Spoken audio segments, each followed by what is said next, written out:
Good afternoon and good morning. And here's our final session for Novel Times, Novel Solutions for Novel Times, where we've been talking about the effects on the supply chain, especially, and retailing in general of the latest pandemic. And today for our final session, we're going to talk about the supply chain and sustainability. And obviously, you know, the last, say, 3-4 months of the COVID pandemic has completely thrown global supply chains upside down, inside out, and round and round. And as we saw at the start of the pandemic, there was a lot of shortages, there was a lot of issues in retailers, in supply chains to actually get products, be it fresh products, be it manufactured products. And obviously, you know, there's big issues coming from, you know, a global supply chain that's all very connected to China, you know, and the Far East, which obviously has left issues now and in the future. And I think the other side of it is around the consumer changes and what's going to happen next, because consumer ways of shopping and views of sustainability and that sort of thing are transforming, you know, very quickly. So I'm going to hand over to Geri, who's going to start talking about in general about the sustainability side of it, and then the rest of us will join in. Over to you, Geri. Thanks, Anthony. So there's two sides when it comes to sustainability story. It is lockdown side of the story, because during this time the economy activity were half down, and for the first time ever we started to see some great numbers in terms of reduction and like all kind of greenhouse kind of gases. There's cases in the UK that the drop was as much as 40% for nitrogen dioxide level for the period of from February till end of March. And it was very similar in many other countries. For the first time ever, we saw in the canals in Venice, during our lifetime, that they were clear, and we even saw like dolphins. So we start seeing a healing of the earth to some extent, and during this time we also use it to reflect what's right for the earth. And I think it's the time that not going back, we started already going back to the old normal, but we can use this time to reflect and to build a new normal. And there is reports from likes of McKinsey, BCG, and Bain's that it's very, like Antony was mentioning, digitalisation of supply chain is very important. And also from a consumer perspective, there's already kind of a shift towards sustainability. And they don't know how their items are made. They want to make sure that the materials used for items are the right ones.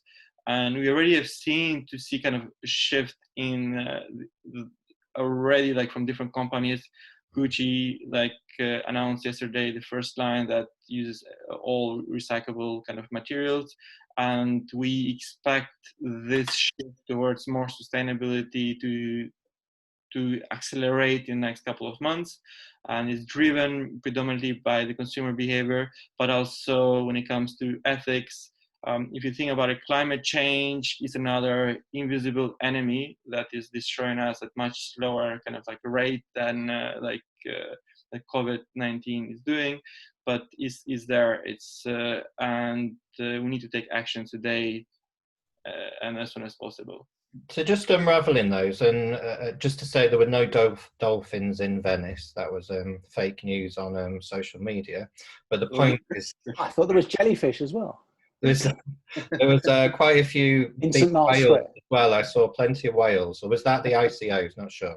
Anyway, but the point about, you know, the whole world climate has transformed, and you see some of the, you know, the images from NASA and all that stuff is crazy. So you know, the power of turning off the world, the Western world especially, and the industries was immense. And I think it's important that we don't just go straight back to that and drive the cars straight away and open the factories and do that. You mentioned, you're right, though, Anthony, when you mentioned the consumer, because I think it's more than just the you know, the traditional areas that we've talked about before about authenticity and traceability of products. now there's an increasing concern about the disposability of products. Yes. And the impact on the overall climate, and the wastage that goes into the creation of that cheap T-shirt from a high street. You know, it's all a sort of a storm in its own right. And people are just like, I don't think I want to play this game anymore. And it's really interesting. So from a fashion perspective, you know, you take the likes of Primark, H&M, and, you know, the fast fashion, the supermarket fashion. Is that going to continue, or in what way and how? Because the interesting thing is, as Peter said, you know, consumers are more interested or more concerned about disposability and reuse of clothing. And you've seen it. I know there's some clothing reuse sites that have done very well. Yeah. But also there was massive queues of the first thing people did after lockdown in London was went to H&M and Primark. Primark, yeah. I mean, what's going on there? Strange behavioural impact. Hey, Geri, we'll let you talk about the circular economy. It's a very good question, Anthony. I think fast fashion in the short run is still going to exist, but we're seeing that the behavior is going to change. Primark, despite many credentials, they produce one of the most sustainable jeans out there. So there's cases that the product line is not that bad. But generally speaking, we're seeing kind of like a shift in mentality. They're not just thinking about what I'm going to do this item now that I own it, but what is going to happen with this item after I own it. Mm. So, and re-commerce has been kind of a good solution to some extent by renting items or kind of reselling items after the use. So consumers, in particular Gen Z nowadays, they check how much an item is worth before they even buy it, because they are already with the mindset that I want to dispose this item, I want to sell it at some point in the future. And essentially brands are doing like catch up. Fast fashion in the short run, probably still gonna have some space in the market. But so ThreadUp actually did a report, I think it went out 2 weeks ago, and they're gonna drop market share, and resale will be growing twice the speed of fast fashion, more than twice the speed of fast fashion. And but still, it's still going to exist, Anthony. I don't think they're going to disappear overnight, but everything happens gradually. It's not going to be there's going to be like an immediate effect that people are going to stop shopping tomorrow fast fashion. I think fast fashion companies have a good opportunity to review their operation and try and figure out how to make their processes much more sustainable, and that way they can still be around for a very long time. I think there's interest also from the consumer in products that will last a bit longer. It's not like buying an outfit just for a party and then you throw it away or leave it behind on holiday. I think there's a change in emphasis, perhaps back to where they came from originally, more of a quality, longer lasting product.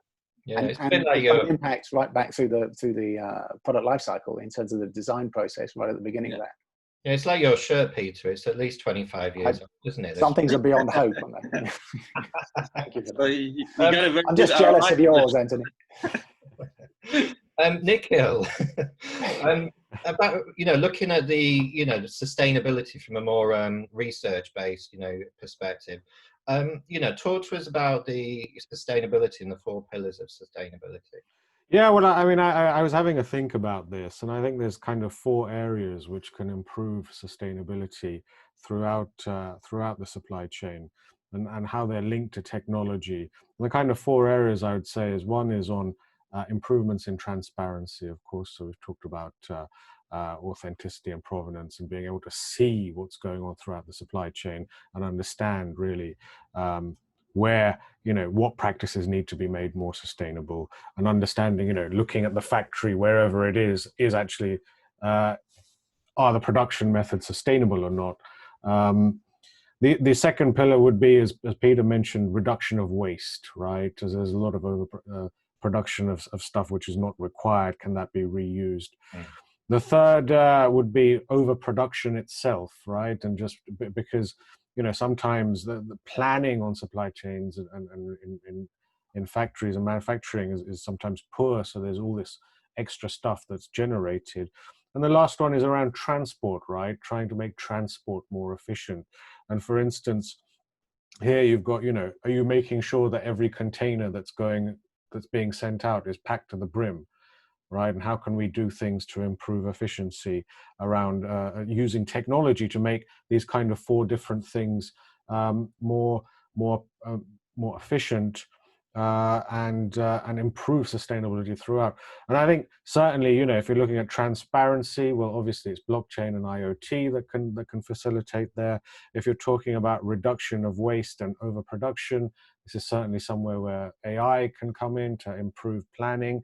And if you're talking about better transport, well, that's also, again, better planning, maybe with some AI usage or planning models, and also blockchain, because there's a number of different companies now that I've seen that are using blockchain-based systems to actually allocate cargo container space in a better way, right? So there's all of these different kind of pillars that come together to improve sustainability throughout the supply chain using these different kinds of technology.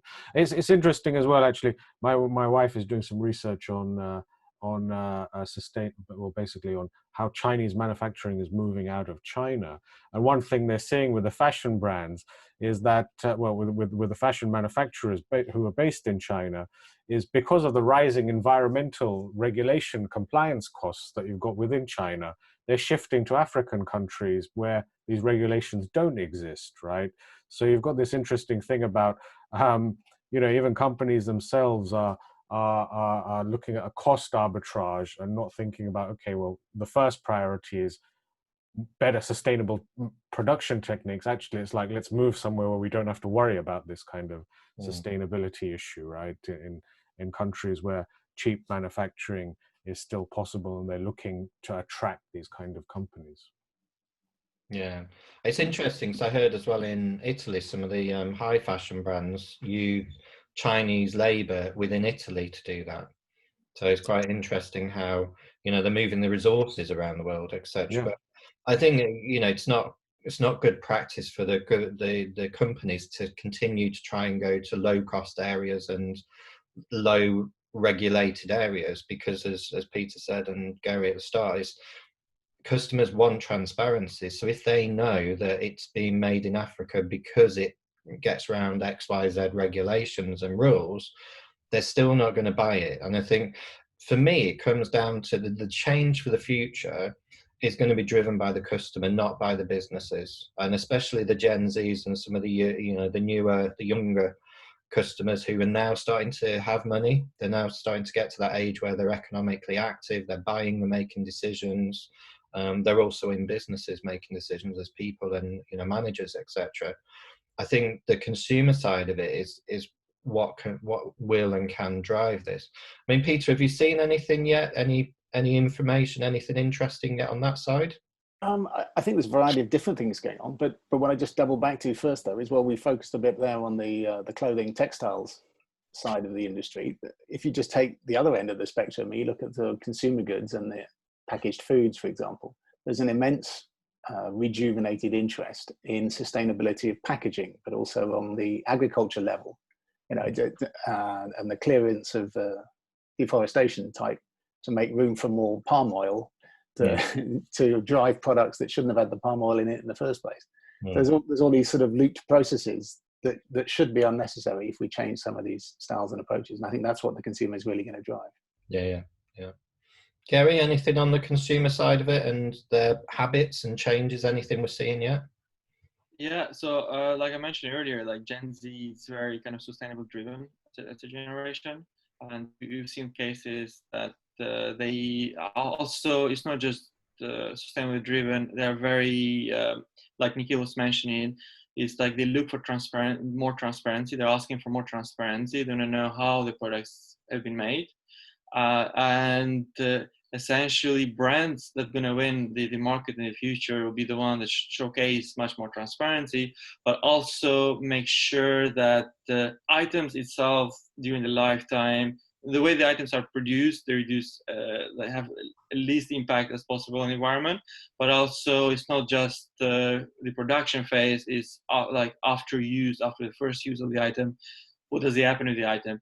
In an ideal world, we want every material to exist for as long as possible. every year in the fashion industry, according to McKinsey and Ellen MacArthur Foundation, it's $460 billion worth of items that are in very good condition are being thrown away. Even if you make 2% of them items to go through recycling, upcycling, or downcycling, the impact on the environment will be massive. So if you can just start making some changes and trying to figure out how we can keep materials, not necessarily the item as it is, but keep materials in existence for as long as possible. It can be that the first life of an item can be, I don't know, like a handbag. The second life of an item, they can be in like, can be used like as part of a leather chair, and it can be moving to a different kind of like product. But if you can keep the items existing for as long as possible, I think that would be the main goal. The other thing that Nikhil mentioned earlier about overproduction, that's another big problem that industry is facing, especially right now that no one was anticipating a pandemic, and many items were being produced, which led to like production to be halted for the next couple of months, which essentially it's kind of like it's a domino effect for the whole economy of many countries like Bangladesh and so on. Yeah, but I think that after doing this blockchain world and being retail my entire life, but doing blockchain, for the last 5 years, I find it still incredible that we're not using blockchain to view the transparency of the supply chain, whatever it is, food, drink, cars, clothing. The whole premise of being able to see the top to bottom of your supply chain, from the cotton through to the buttons, through to the CMT, through to packaging in warehouses, and we do have that information. It's in all the systems, but it's in different companies, different partner systems. And what blockchain can do easily and simply, and it's been proven time and time again, is to be able to show you as the retailer at the end who faces the customer where everything is when. So if the buttons are in, say Peter's the button manufacturer and Nikhil's the cotton, and Peter knows that he's going to be late with his buttons, then let people know and we move the cotton differently, etc. But we don't do that today. We don't want to, because we only work one up, one down, with our part of the supply chain. So I think for me, the drive from the customer and the drive from the environment and from Mother Nature to be more sustainable and transparent means that we should be using blockchain today. Whether it doesn't matter what supply chain system you use, you can underpin it by blockchain. You can write the data to blockchain to be able to use it better. And ultimately, these will be replaced by blockchain-enabled supply chain, ERPs, all these back-end systems, and they'll all start to join. But I think companies need to start now and start using the technology that's there today. Never mind IoT and AI, which adds even more value. So I think now we're in this very challenging new world, and the next 12 months or so are going to be a massive challenge for us as we reconfigure what the new world looks like.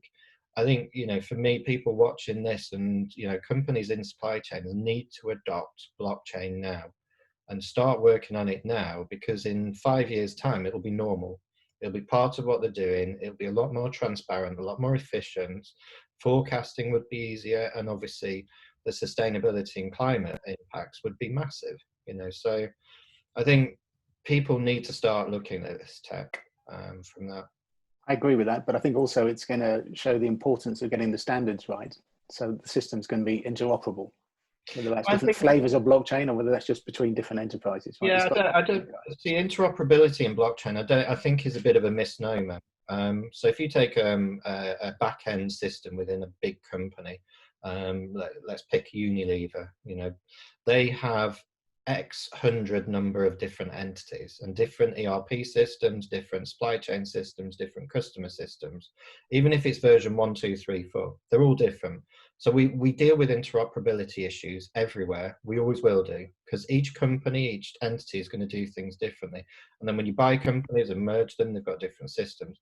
You don't need to change everything to the same one. You don't need version 1.5 for everyone. What you need is underpinning it by blockchain, so that the important data is shared on blockchain from these systems and written to and from them.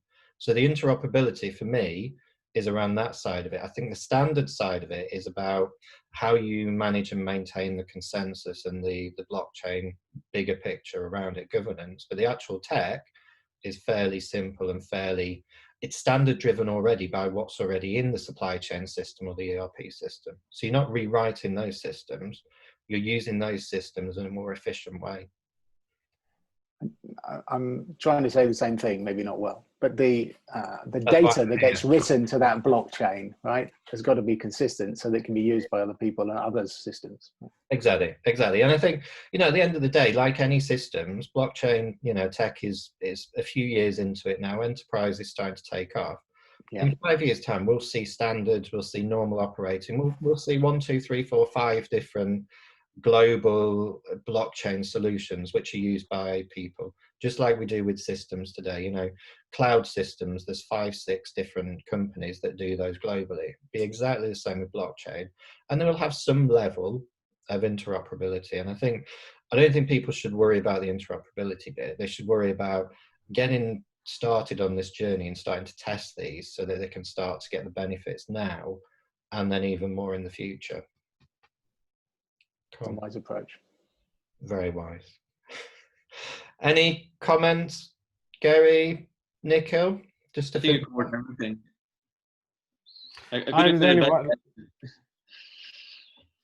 Go on, Geri. Finish off. I couldn't say it better. I think it's a time for blockchain has like many benefits, and it's time for companies to utilize it and see the benefits in action. We're already starting to see being used from a transparency perspective and like generally for recycling down the line. But essentially, what is happening right now it is that we're building the rails, and once the rails are built, it's much easier to build to make everything kind of like connect in a much more kind of simple and efficient way. Cool. Nikhil?